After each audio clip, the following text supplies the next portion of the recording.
Okay, so nandito na tayo sa exciting part. Gusto ko lang sabihin sa inyo na hindi ako hihingi ng tawad sa part na naapektuhan kayo. Alam kong nakasakit ako, pero nasaktan kasi ako, guys. Sa amin na lang yun, dalawa ni Be. Yun, nasaktan niya ako through her words, nasaktan ko siya through my words. Kaya nga siya humihingi ng sorry sa akin. Dahil mas matanda ako sa kanya, may pinagsamahan kaming dalawa, ganun yung nangyari. Hindi ko na elaborate kung ano man yun, pero alam niya kung ano yung ginawa niya sa akin. Pero dahil mas nakakaintindi ako at lagi kong iniisip na mas matanda ako, lagi akong magbibigay ng pagpapatawad or panguunawa. Alam mo yun, hindi mo kasi minsan maipaliwanag sa ibang tao na bakit ka nagagalit, bakit ka nandidisiplina. Alam mo yun, kasi hindi naman kayo magkadugo, etc. Sa pamilya nga namin, kahit hindi kami magkakadugo, we found a way kung paano kami mag-unite as a family. And thankful ako dun. Pero sa nasabi ko sa kanya, dahil yon sa pinakita niya, yun lang yun. Hindi ako nagpapaka-perfecto na sasabihin ninyo sa akin na feeling perfect, napaka-perfecto mo, wala kang pagkakamali. Kahit sino naman nagkakamali kahit nga ikaw mismo nanonood nakakasalita ka na masakit na salita kahit na walang sinabi sa'yo. Ako, nakakapagsalita ako ng masakit kapag may ginawa sa akin, that's natural reaction. Natural yun sa tao. Pag ginawan ka ng masama o nasaktan ka ng narinig mo galing sa isang tao, natural na makakapagsalita ka rin ng masakit. Kasi sa isang sakitang parte ng buhay mo, kung meron kang kaganunan, pasakitan kayo ng salita. Pero sasabihin ko yung totoo, mas masakit yung sa kanya. Hindi ako humingi ng simpatsya kasi kaya ko naman sarili ko, alam ko naman sa sarili ko na kaya kong i-take yun. Dahil sanay na ako sa ganong klaseng buhay, dahil lumaki ako nang pinapagsabihan ako ng lola ko, ng nanay ko, kahit ng kapatid ko, ng mga tao na kapaligid sa akin. Sige, kung hindi kayo kontento, kapag pinagsasabihan ako ng mama ko, video ko. Diba? O kaya kapag pinapagalitan ako ni Tony, ipabi-video ko na rin sa kanya. Ganun na lang. Tapos ano sasabihin niyo next time? Grabe ka naman, Mami Tony, ate mo yan, pagsasabihan mo ng ganyan, etc. Yun na yung next na wala siyang respeto. So, kapag ako naman, di ba, kapag sinishare namin sa inyo yung mga ganong klaseng parte sa buhay namin na natural na nangyayari sa loob ng iisang bahay, kahit nga magkakaibigan lang kahit sa mga ibang grupo, ganon, na meron kaming exchange of feelings, mahuhusgahan.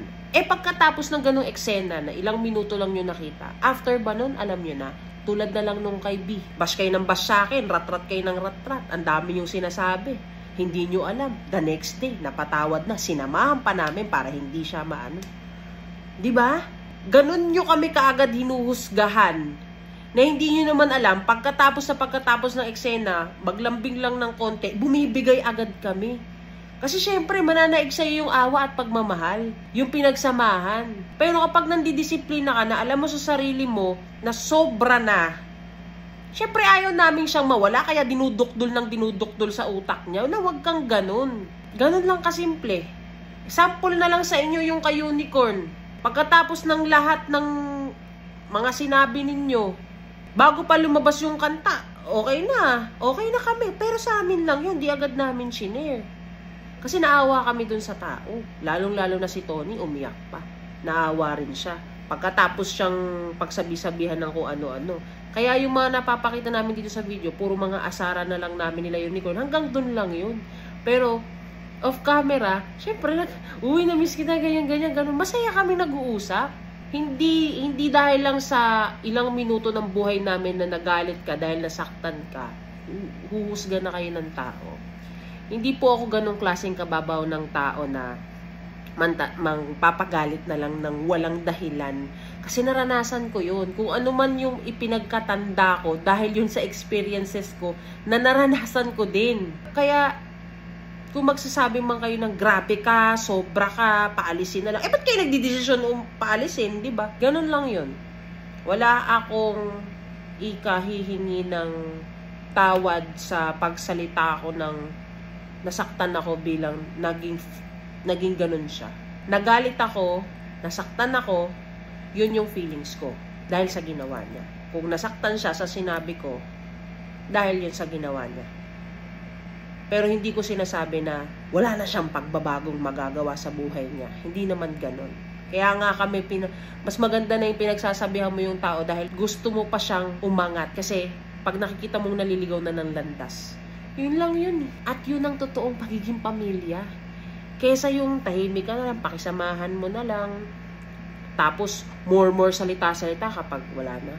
Nangyari na yun dati, kaya syempre, nagbabago yung sitwasyon, nagbabago yung kung paano yung way kasi iniiwasan namin yung mga bagay na yun. So, ayun lang guys, yun yung exciting part. I'm sorry, but I'm not sorry for those people na sinasabihan ako ng what I did was wrong. What I did was just expressing myself. That I was hurt. I am also a human being. Okay, kung sa tingin nyo mali yun, ewan ko kung kami nga nagtatakip pa ng ano niya kung anong ginawa niya baka kayo na mismo. Pero hindi na pare. Hindi na para. Yun lang yun. Okay na yun. Move on na. And, gusto ko lang din sabihin sa mga tao na na-disappoint sa akin, na sumusuporta sa akin. Maraming salamat sa pag-iintindi, lalong-lalo na sa pag-support sa buong Toro family. Yun lang po. Bukas na libro po ang buhay namin. Maraming salamat at maraming nakaka-relate.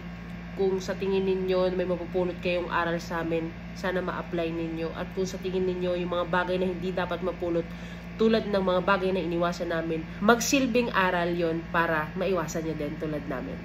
Kasi minsan, the only way lang at naranasan ko na baguhin mo yung isang kinagawian mo kapag napahiya ka na. Nangyari rin yun sa akin guys at binago ko yun, napahiya ako. Pagalit yun ng nanay, pagalit yun ng mas nakakatanda sa akin. Kaya iniintindi ko.